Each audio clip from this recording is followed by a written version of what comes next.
Hello,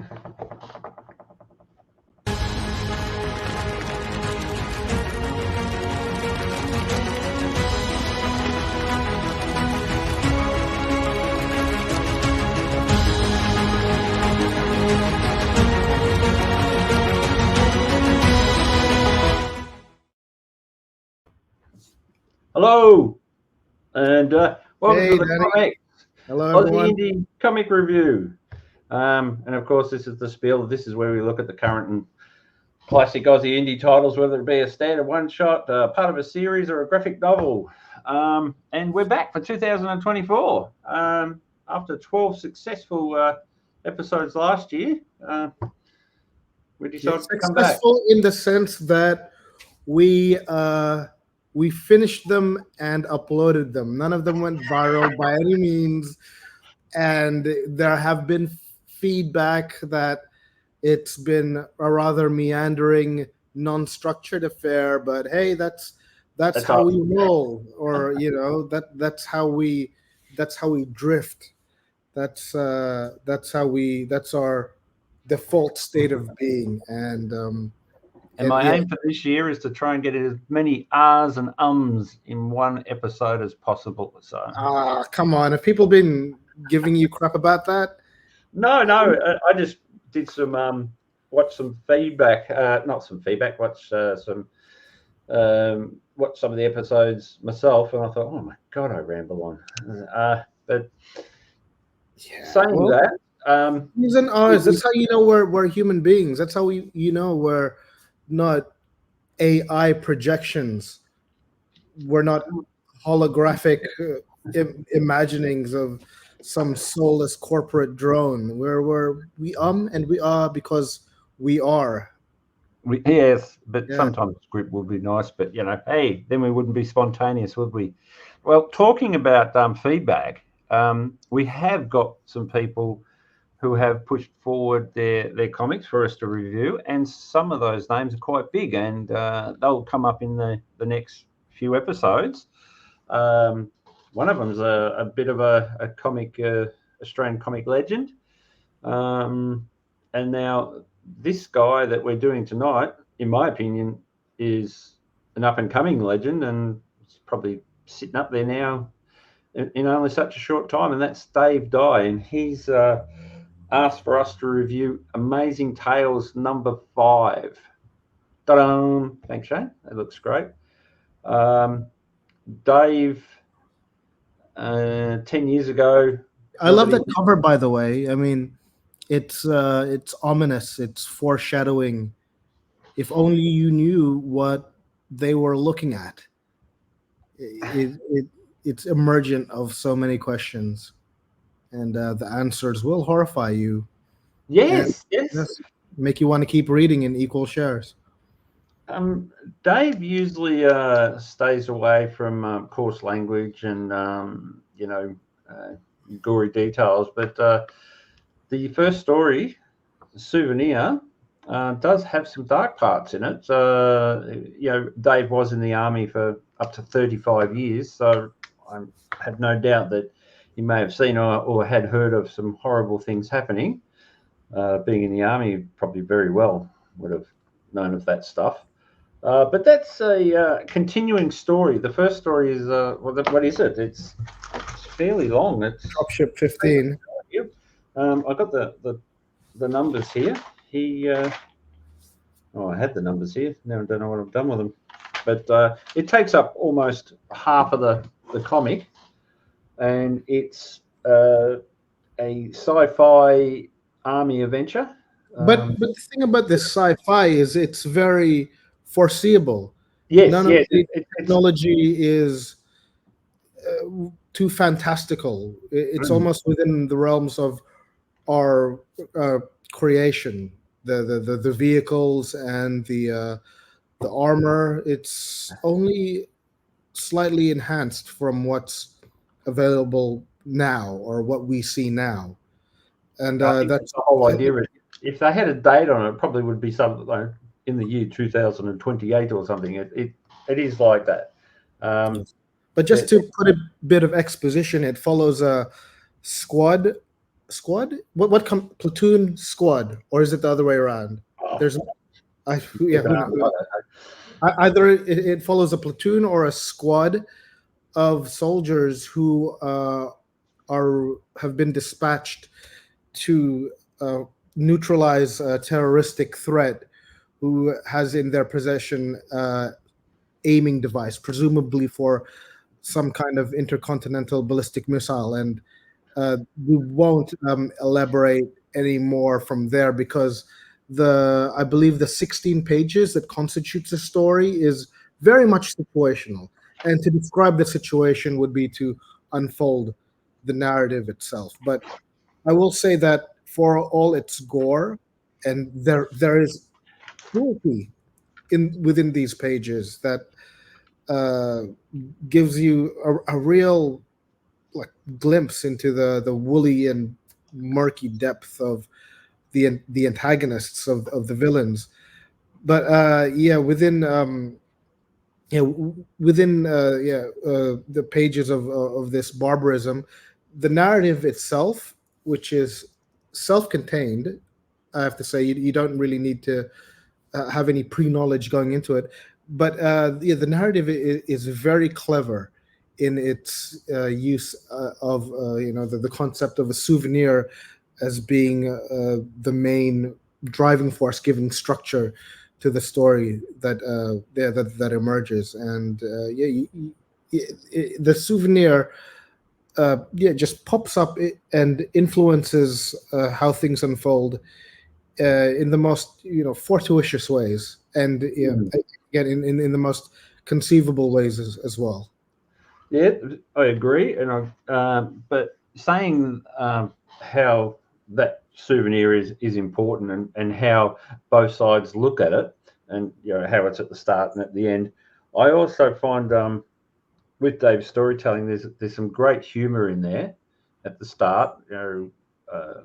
First we have it starts off with the terrorists doing something to warrant the attention of Dropship 15, and then it goes to Dropship 15 doing their little bit of drills and things, and there's a funny little part there and that's very Aussie, because one thing about Dave's comics in all of these stories, I watched his Chinwag interview from last year with Lee, and Dave, he says, what genre do you do? Because a lot of people say, well, you do these anthologies and they're all over the place. You've got a sci-fi, you might have a Western, you might have an Aussie outback story or something. And he goes, my genre is Aussie, Australian.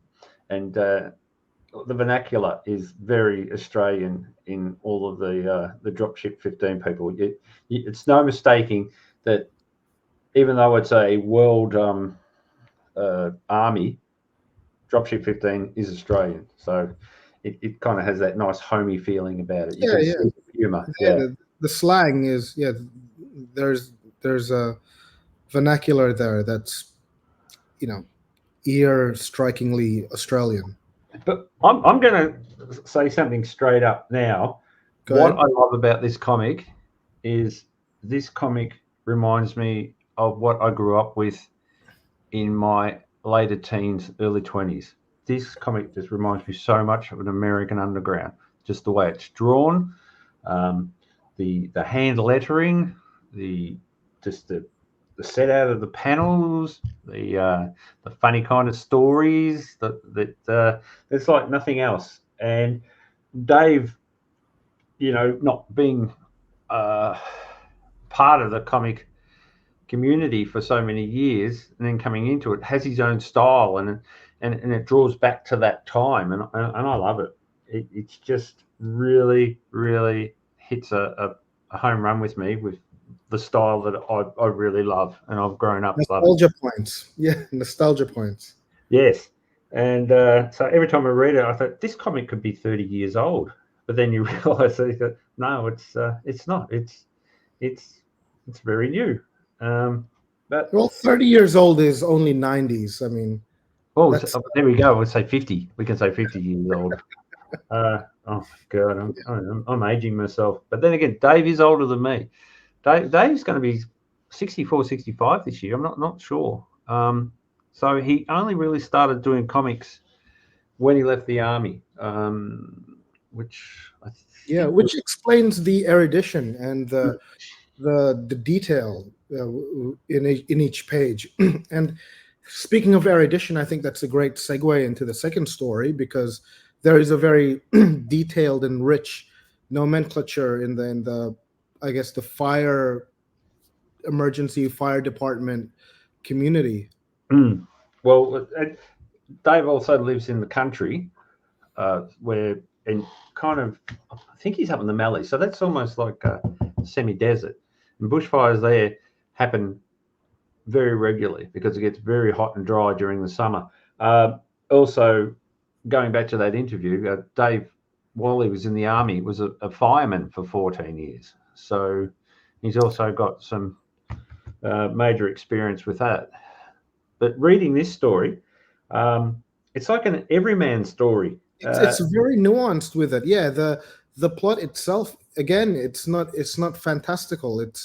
There's no blazing infernos. There's no elemental creature like some fire monster, or it's not even some out of control rage induced bolero. It's a very containable and visible fire that you've probably seen depicted on the news, or maybe even experienced yourself.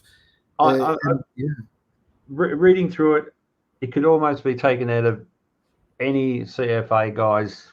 That's what we call them down here, Country Fire Authority. I know it's different in other states, but it could have been taken from any CFA firefighter's diary. It's just what you've got to sacrifice if you're going to do this as a volunteer, and you've got to think of not yourself but of the big picture, and it's a lovely story, and it does it well in such a short amount of time. Amount of space as amount of pages, but this was knocked back from the Australian Burns Anthology, which was a fundraiser a few years back, which had a lot of big names. And as we were talking before the show, if David submitted that this year, that's when they did it, he would have been first on the list with this. But how something as good as this got knocked back, I don't know. I haven't read it myself, the anthology, but I bet you if I did read it, I'd probably look at some of the stories and go, gee, that could go, that could go, that could go. Brutal. Yeah. Brutal. Sometimes it's all about who's in it, who's the name, who can draw more attention. So, but that's just my opinion. But that's what we're here for, opinions, isn't it? Yes. It's a wonderful story, and it's one of the it's the only story that's actually in color. So that actually adds to the intensity of the story. Wow. You know what? What? I never even noticed. That's how drawn in I was into the narrative. It's like the first time I saw Raging Bull. I didn't realize that it was black and white until my brother walked down the stairs and said, "Hang on, isn't this movie in the 80s? How come it's in black and white?" And then suddenly I was taken out of it. And same with The Elephant Man, which was done at exactly the same time. Yeah. Added to that feel of the whole story. Yeah. Yeah. Well, yeah. I didn't notice that it was the only story that was in color. And yeah. Well, there you go. Yeah, I think that's a massive compliment to his pacing and his the characters and the extent to which the story is engrossing. Well, there you go. The first story, action adventure. The second one is nitty gritty, personal type of story. Yes. Now, the third one, The Buffalo Hunter, is almost like someone sat down with Dave. He's listened to one of his It's a yarn. It's a yarn. That's what it is. Yeah, and it's a gentle story that could have been written by Henry Lawson, or one of the old bush poets. I'm seeing your confused look there, but they're Australian writing. No, I know who Henry Lawson is. Oh, okay. Yeah. No, I just saw you pull face out. What the hell is he talking about? Yeah, No, yeah. it has that kind of genteel, traditional feel about it, and it's Yeah. it's something that would you could pull that out and throw that in one of the country newspapers or something over a few weeks. I think you'd get a lot of people going, "Oh, I love that story," because it's just a gentle, funny. What is it? Like 2-4 pages? Very, very short. Yeah, I think it's only 3 pages. Yeah. 3 pages. Yeah, it's just a yarn that's been transformed into a little story. What happened to me? Yeah. Be careful what you wish for. I like it. But saying that's the third one, do you want to elaborate more on that, or because it's a no, we can't. It's only 4 pages, and it's very it's very big on charm. I have to say that for the only 4 pages, I wanted the protagonist, without giving away too much, to end up in one piece at the end of those 4 pages. It's kind of like, be careful what you wish for. That's what it is. Now, the 4th story, Skeet Shoot, which I'm just picking at now, it's my favorite. That's like a Twilight Zone episode, I have to say. No, I'm going to reveal now that probably most people know. I actually worked with Dave. We met. We were put together. I wrote a story, and he was the artist for a UK magazine called Futurequake. We'd never met each other, never heard of each other, but we were put together by Futurequake. By the editor was Dave Evans, no longer with us. And when he passed, so did Futurequake, which is a bit sad because it was a paper that actually a lot of people who worked for 2000 AD moved on to. It was kind of like a jumping board, and the more people who drew there tended to go, and might have been a good jumping off point for Dave, because I don't know, his style fitted that kind of thing, that kind of artwork. All right, interesting. Yeah, but the story we did together is in this vein, not the same, nowhere near the same, but it's just that weird science fiction humor. The everyday meets the ridiculous, so to speak. Yeah, hence my Twilight Zone evoking. I love it. It's just, especially the little girl, and you got, and once again, it's looks like it's in the bush, so they make their own fun, and there's 2 brothers being jerks and the sister being left out, and again, just to drop some exposition, it involves aliens and a flying saucer and 2 boys who are out in their yard firing guns. I'm not sure. In the country, boys have guns, because you've got to kill lame animals, or you've got to get feral animals who attack. Yes. Or it could have just been like a slug gun or a BB gun. Who knows? But just the fact they've got it, and they found this flying saucer, the aliens, and it's amazing. I think Alan Moore did a story about that once. These aliens come all these million miles to land on a planet, and to find out, and then left and run away because they were overrun by the crazy natives. What we found out, that they were only this big, and what they encountered was a colony of ants. Oh, right.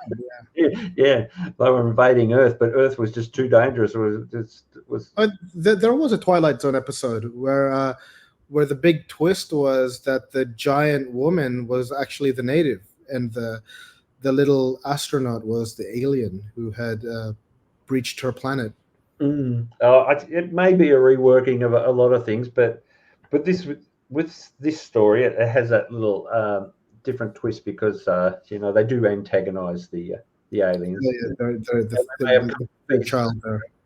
Yes, they're not invading. They're just being upset somewhat. Yes, and of course there is again that running theme of a very Aussie atmosphere, a very Aussie core and veneer. Mm. Yes, yes, yes. Just to give it, and when that story's over, at the end, Dave has this little thing at the back that we were talking about. Gary Della's been doing, introducing with the new, all his comics coming up, and it's called Letter Rip, where he prints letters from people who contact him, and just so he can figure out whether he's aiming, in the right direction, or people like what he does. And I recognize some names there. Yeah. yeah, well, I just had a look at some of the names. We got Lee Chalker, Quick Mhm. Nick Cleary, Estelle R. So yeah, a few names there that are the Phantom Proofreader, which I'm going to say is Roger Stitson, because I know he did some work with Roger, and Roger is a professional proofreader. So here's the thing: if you want to learn about writing and the pitfalls of not proofreading, Roger actually has a PDF of about that on Indie, which I was told apparently it's quite valuable information. No matter how many times you read through things, uh, you only have to walk away, get it printed, and as soon as whatever page you open up, you'll find the mistake straight away. Yep. Yep. The first time it gets published, you open up the book, and whatever page you land on, you'll find the typo. I think Well, that's that. Yeah, I think that's a Neil Gaiman quote. Yeah. well, only just recently, Nat Carmichael, he re-released some prints of Airhawk, and he had a big apology on his Facebook page. He said he'd seen the proof 3 times, sent it back, bent it forward, gave it to other people. When they got the comics in the bundle back, opened up the first page, and the first thing they saw was one of the names was wrong. Instead of Jason, someone, it was Jeremy, or vice versa. A name you can get away with if it's not Yeah. within if the actual story Not page. somebody who helped you produce the whole thing, and then you find out. Well, again today, Darren Close, that Killaroo, the latest Killaroo, it was come back from the printers, and they've discovered that the contributor page, the thank you page from the Kickstarter, Mhm. half of the names have been left off because of the proof wasn't signed off, apparently, or he's saying that there was a second proof he never saw. But yeah, it's just instead of say 120 people, it's only got 60 people. The whole I think A to M were left off. So it's something that will have to be rectified in the super special edition or something. So yeah. Yeah. Okay, but what? Getting back to Dave, Dave is an incredible talent, a lovely fellow who seems to know exactly to make people feel comfortable, Yeah. and the fact that he is one of the few people who does handwritten text, which is incredibly stressful, because not only do you have to get everything right, you if you change it, you've pretty much got to erase the whole thing, because everything he does is traditional. So good on him. Yeah. Yeah. But It's an art form in its own right, lettering. I'm just looking at the time there, and oh, gee, we've gone a bit over. So I would like this. All I can do is recommend this. Dave Dye's work is available in the ComX store and also on ownerindie.com.au, where you can buy all his work. And he's often invited down to share a table at some of the either the Adelaide, Melbourne cons. You might see him there. But I wholly recommend this comic. It's fun. It's fun. It's well done by an Australian near legend, future legend. Absolutely. All right. On that note, thanks, Max. No problem, Danny. I enjoyed this today. And we're actually recording this on Valentine's Day. So I hope you and the missus did something romantic. Well, she cooked me dinner, and I ate it. It's a young man's game, Max. It's a young man's game. All right. Take care. Bye. Bye-bye. Like, share, and subscribe. Thank you very much.